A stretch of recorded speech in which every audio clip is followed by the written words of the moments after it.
So Stanley, let's take a look at your ESR and then see how can you improve to that 740 score. So I kind of already analyzed your ESR, and here are some of the things that that I kind of found over there. Let me just zoom it in over here.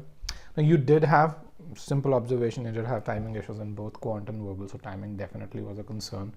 But essentially, those timing issues weren't simple timing issues. They were driven, in my opinion, by lack of ability, and I'm going to discuss why that is the case.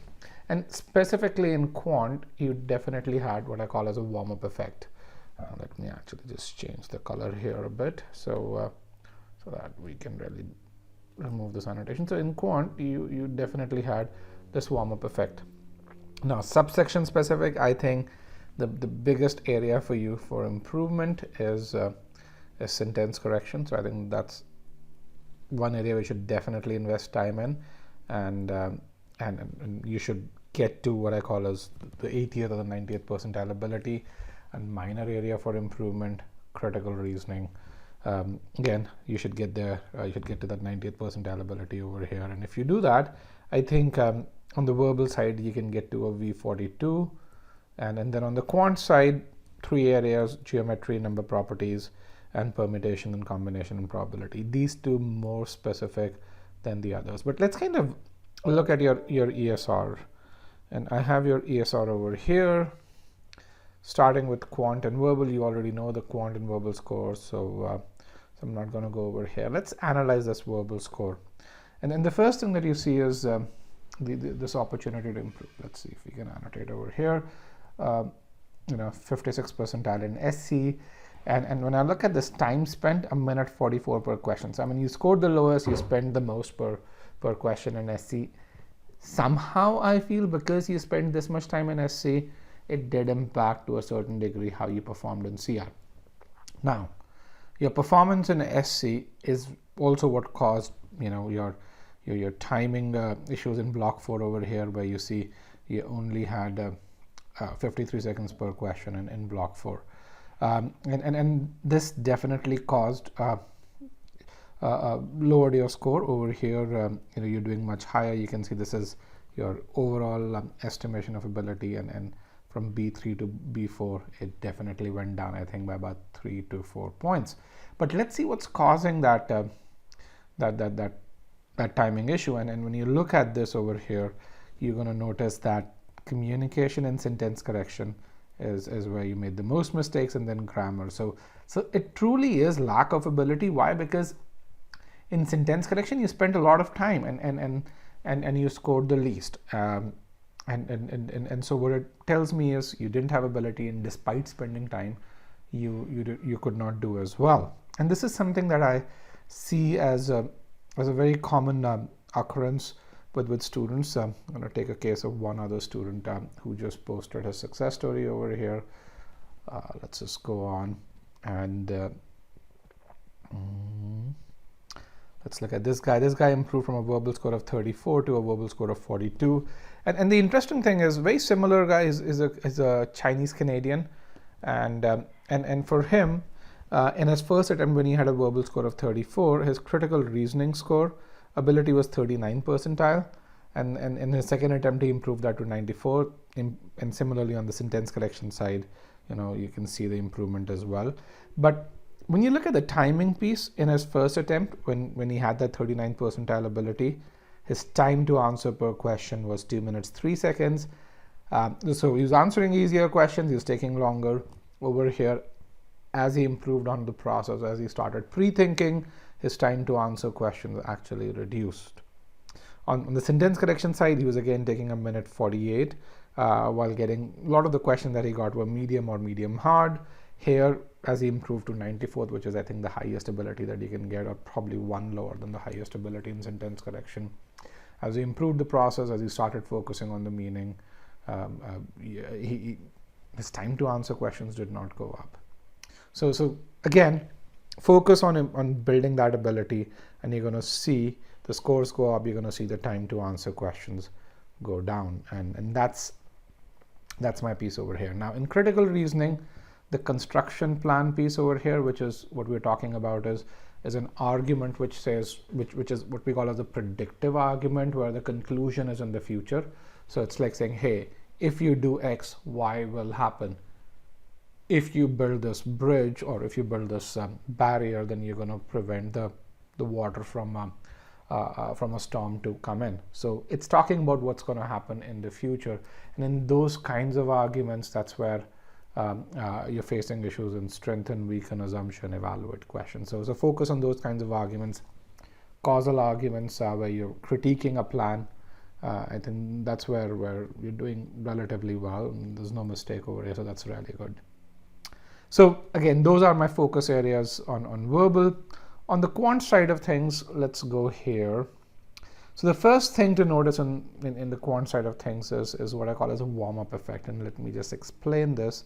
You see, you good accuracy in the first block here, but when you look at the timing piece in the first block, 3 minutes, 29 seconds, and you know, over here, the questions that you got wrong, you spend close to 4 minutes answering each question. So it just shows a tendency where you're not giving up on questions, and that's something which you should do.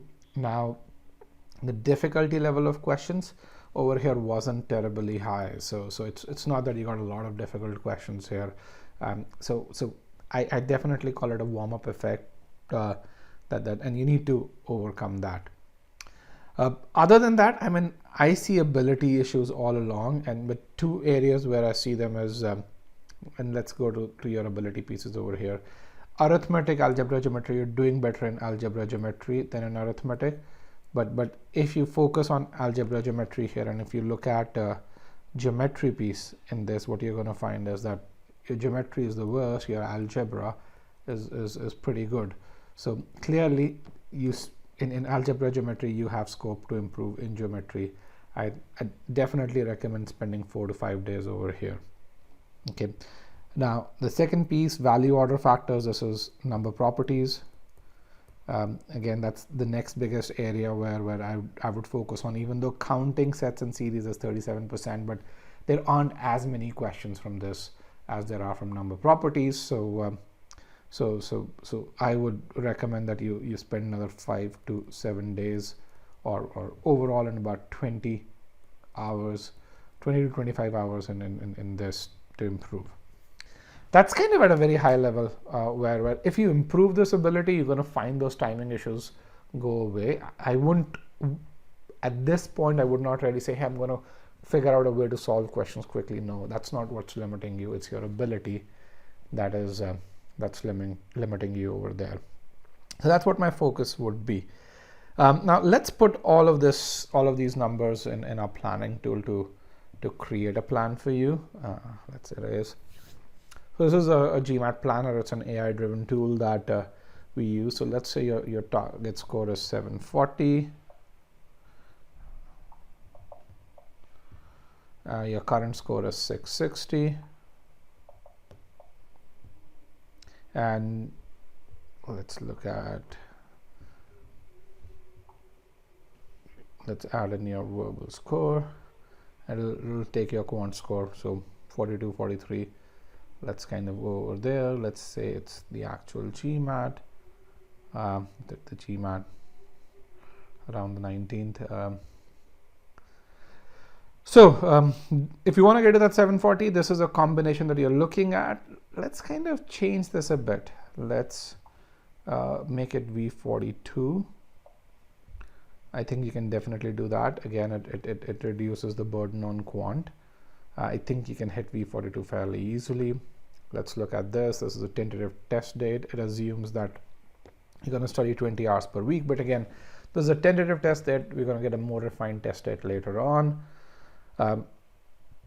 Let's look at this over here. So let's put in your numbers.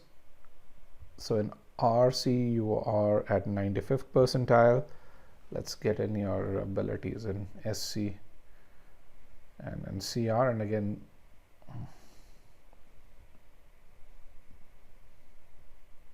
so 78th and 56. So let's do that. So here we are at 78. So yeah, so round about this. Let's look at this over here. So these are your target abilities again. Focus more on improving CR to that 90th percentile. You can see the time estimates. Let's accept this. And then on the arithmetic and algebra geo, let's kind of modify those ability scores.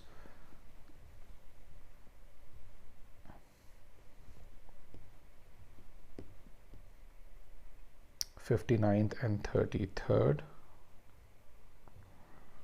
So algebra geometry 59th, 32nd, next. It gives you your target abilities that you should aim for. I think you can hit those, frankly.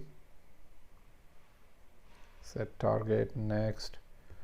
And so let's assume you can study 2 hours per day. Let's assume you start studying from Monday, and this essentially is your personalized study plan. I think you can take the GMAT in about a month's time.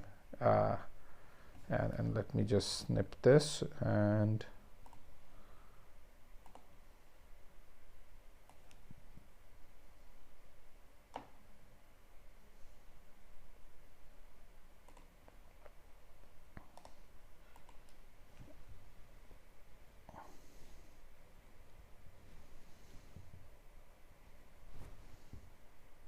let's just expand this.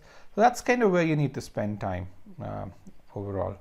About 1.4 weeks on SC, about another one and a half week on CR, algebra geometry about 1.6 weeks. That's where you primarily are going to spend that time, and arithmetic about 1.3 weeks. Again, you may say you're weaker in arithmetic, but you're not aiming for that higher score. You're aiming for a much higher score in algebra geometry.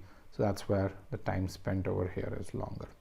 So hopefully this helps you, figure out when to schedule that test date. Now, if you spend more time, if you can, let's say spend 3 hours per day during your weekdays, you can definitely improve on that piece over here. So let's say if we edit this plan and say I'm going to spend 3 hours per day, this definitely comes closer to 4th December. So hopefully that helps. Let me know if you have any other questions.